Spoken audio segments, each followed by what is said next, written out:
जो इलेक्ट्रिक दुकान पर जो टोपी लगाए खड़ा हुआ शख्स है वो क्या आपका भाई है वो? बिल्कुल हम उस समय तो नहीं समझ में आ रहा था कि इस तरह का जो है अपराध कर इस तरह से करेंगे, लेकिन बाद में जब चीज़ों को और देखा तो बिल्कुल वही थे। गलत की है, बिल्कुल गलत की है, बिल्कुल गलत की है। जो सज़ा उनका देना हो आप लोग दीजिए, हम कुछ भी नहीं करेंगे। तो हम लोगों ने डिसाइड किया कि अगर कुछ उनके साथ होता है तो उनका शव भी नहीं लेंगे। प्रयागराज में हुए उमेश पाल हत्याकांड के 25 दिन बाद भी आरोपी शूटर्स लगातार फरार हैं और इन्हीं आरोपियों में मोहम्मद गुलाम का नाम भी शामिल है। गुलाम वही शूटर है जो पहले दुकान में खड़ा रहता है, फिर फायरिंग शुरू होने के बाद वो तुरंत दुकान से निकलकर गोलियां चलाने लगता है। 5 लाख के इनामी बदमाश गुलाम के घर जब बुलडोजर पहुंचा तो घर वालों के होश उड़ गए। इसी बीच यूपी तक ने मोहम्मद गुलाम के भाई राहिल से बातचीत की। यूपी तक के कैमरे के सामने राहिल ने कबूला कि शूटआउट की तस्वीरों में दिख रहा शख्स उसका भाई है, यानी मोहम्मद गुलाम है। वहीं ये भी कहा गया कि अगर पुलिस कार्रवाई के दौरान गुलाम को कुछ भी होता है तो वो लोग उसका शव भी नहीं लेंगे।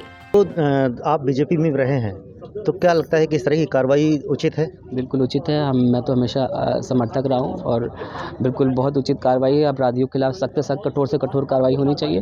और लेकिन सरकार को ये देखना चाहिए कि जो निर्दोष हैं, जिनका कोई वो नहीं, तो उनके साथ भी न्याय करें। जो इलेक्ट्रिक दुकान पर जो टोपी लगाए खड़ा हुआ शख्स है वो क्या आपका भाई है वो? बिल्कुल हम उस समय तो नहीं समझ में आ रहा था कि इस तरह का जो है अपराध कर इस तरह से करेंगे, लेकिन बाद में जब चीज़ों को और देखा तो बिल्कुल वही थे। तो क्या कहेंगे ऐसे जो इस तरह का गलत काम किया है, कोई कार्रवाई होनी चाहिए? कार्रवाई कठोर से कठोर हो। और परिवार ने हमने सबने डिसाइड किया, हमारी बूढ़ी माँ इतनी उम्र में जिनको आराम करना चाहिए, जिनकी देखभाल करना चाहिए, वो परेशान हो रही है। तो हम लोगों ने डिसाइड किया कि अगर कुछ उनके साथ होता है तो उनका शव भी नहीं लेंगे।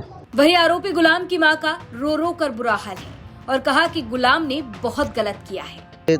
आप बूढ़ी हैं और यहाँ पर आपसे कब मुलाकात हुई थी? कहते रहे हमसे नहीं बातचीत होती थी, हम बोलते ही नहीं उनसे, क्योंकि जब से हमसे अलग हुई हम नहीं बोलते उनसे। क्या आप शुरू से ही आपराधिक किस्म के रहे हैं वो? नहीं, शुरू से तो नहीं थे, झूठ नहीं बोलेंगे। प्लाटिंग करते थे, नगर निगम से लेते थे जमीन ठेकेदारी करते थे। अब अच्छा काम करते हुए देखा, कभी हम कुछ बोले ही नहीं।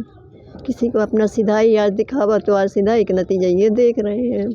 तो आप माँ हैं, क्या कहेंगी कि इस तरह की जो कार्रवाई, क्या कार्रवाई की मांग कर रही हैं? गलत है, तो गलत की है, बिल्कुल गलत की है, बिल्कुल गलत की है। जो सजा उनका देना हो आप लोग दीजिए, हम कुछ भी नहीं करेंगे। फरार मोहम्मद गुलाम के घर वालों ने कार्रवाई को एकदम सही बताया और साफ कह दिया कि अगर एनकाउंटर हुआ तो परिवार वाले उसका शव भी नहीं लेंगे। अब इस पर आपकी क्या राय है, ये हमें कमेंट बॉक्स में जरूर बताएं। प्रयागराज से पंकज श्रीवास्तव की रिपोर्ट, यूपी तक।